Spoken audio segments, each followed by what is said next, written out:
Baik, bismillahirrahmanirrahim. Assalamualaikum warahmatullahi wabarakatuh. Jumpa lagi dengan saya di Abil Maiwa Channel. Jadi teman-teman, channel ini merupakan channel pendidikan tempat kita berbagi tentang aplikasi pendidikan, Microsoft Office, serta tips dan triks komputer. Jadi pada video kali ini teman-teman ya, kembali lagi admin akan mencoba mengupdate informasi terbaru seputar perkembangan P3K Guru terkait dengan 3 penyebab utama kenapa P2 dan P3 tidak lulus ASN P3K Guru 2023 setelah ikut tes CAT BKN. Ini tentunya informasi yang penting juga sih ya untuk pelamar P2 P3 jelang pelaksanaan tes kompetensi P3K Guru formasi tahun 2023. Yang pertama teman-teman, 3 penyebab utama P2 P3 tidak lulus ASN P3K Guru 2023 setelah ikut tes CAT BKN. Kita langsung saja to the point ke informasinya. Yang pertama teman-teman ya adalah P2 dan P3 kalah perangkingan dari pelamar lain karena jumlah formasi lebih sedikit dari jumlah pelamar. Artinya apa? Ketika mengikuti tes CAT BKN itu pelamar P2 dan P3 itu kalah perangkingan dari pelamar P2 P3 lain.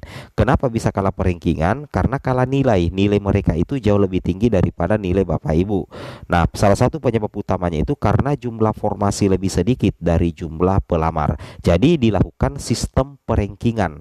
Tapi kalau misalkan sisa jumlah formasi P2 P3 setelah penempatan P1 itu lebih banyak daripada jumlah pelamar P2 P3 yang linear dengan formasi jabatan yang tersisa, itu tidak akan dilakukan perangkingan, justru akan dilakukan pengangkatan teman-teman ya. Tapi kalau misalkan jumlah pelamar itu lebih besar daripada jumlah formasi, maka akan terjadi sistem perangkingan. Nah, disinilah yang saya katakan bahwa ketika terjadi perangkingan, yang akan menjadi penentu utama kelulusan teman-teman itu adalah nilai.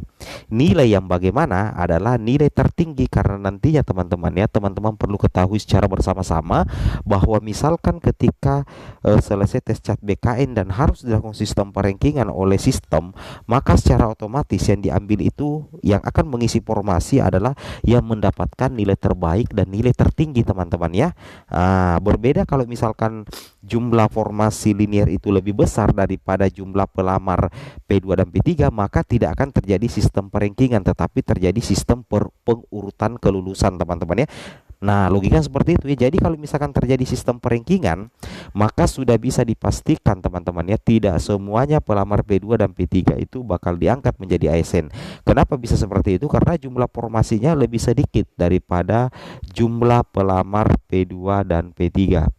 Itu yang harus teman-teman pahami dan teman-teman cermati. Itu yang pertama ya, P2 dan P3 kalah perangkingan dari pelamar lain karena jumlah formasi itu lebih sedikit. Ingat ya, jumlah formasi lebih sedikit dari jumlah pelamar. Kalau jumlah formasi lebih sedikit daripada jumlah pelamar, maka akan terjadi perangkingan nilai. Itu yang harus teman-teman pahami ya, dan teman-teman cermati terkait informasi yang kami sampaikan. Kemudian yang kedua teman-teman ya, yang kedua di sini adalah seperti ini, pelamar P2 dan P3 tidak ikut ujian CAT. Jadi kalau misalkan setelah lulus seleksi administrasi, kemudian setelah itu teman-teman cetak kartu ujian, sudah ada jadwal pengumuman tes CAT kompetensi, sudah ada tilok atau titik lokasi, kemudian Bapak Ibu P2 dan P3 itu tidak ikut ujian CAT karena beberapa alasan, apakah teman-teman lupa atau teman-teman dalam kondisi yang sangat susah atau misalkan sakit atau bagaimana, kecuali ada kebijaksanaan bagi yang sakit, maka dipastikan teman-teman itu akan dinyatakan gugur ya. Nah, ketika pelamar P2 P3 tidak ikut ujian CAT, maka dinyatakan gugur. Jadi kalau misalkan teman-teman tidak ikut ujian CAT, maka dipastikan teman-teman itu tidak lulus atau dinyatakan gugur teman-teman ya. Ingat itu ya. Jadi makanya teman-teman harus selalu istilahnya rutin ya, secara berkala mengecek di masing-masing instansi apakah sudah ada pengumuman dari instansi yang terkait dengan jadwal tes ataupun titik lokasi, karena pengumuman setiap instansi itu tidak serentak atau tidak bersamaan. Itu yang harus teman-teman pahami. Kemudian yang ketiga adalah melakukan pelanggaran di lokasi ujian. Nah, ingat ya. Jadi ketika misalkan teman-teman sudah menuju ke lokasi ujian, kemudian terjadi ternyata teman-teman P2, P3 atau P4 itu melakukan pelanggaran di lokasi ujian yang menyebabkan teman-teman tidak bisa ikut ujian CAT, dan otomatis kalau teman-teman melakukan pelanggaran kemudian tidak diizinkan untuk mengikuti ujian CAT, maka teman-teman dipastikan gugur dan tidak bisa ya lulus menjadi SNP3K Guru tahun 2023. Terkait dengan poin ketiga, di sini kami sudah dapatkan informasinya. Ini dia teman-teman ya, sanksinya.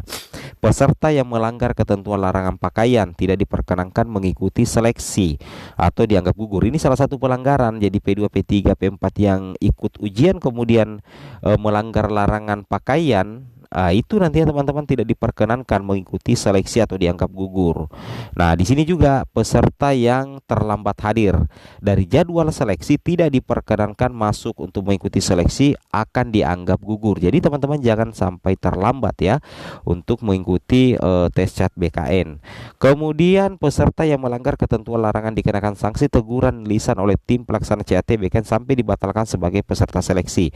Kemudian di sini dikatakan peserta yang tidak membawa dokumen tidak diperkenankan mengikuti seleksi atau dianggap gugur. Ingat, jangan lupa bawa kartu ujiannya, kemudian bawa KTP-nya juga teman-teman. Jadi ketika misalkan teman-teman lupa membawa KTP atau kartu ujian, itu teman-teman akan dianggap gugur ya.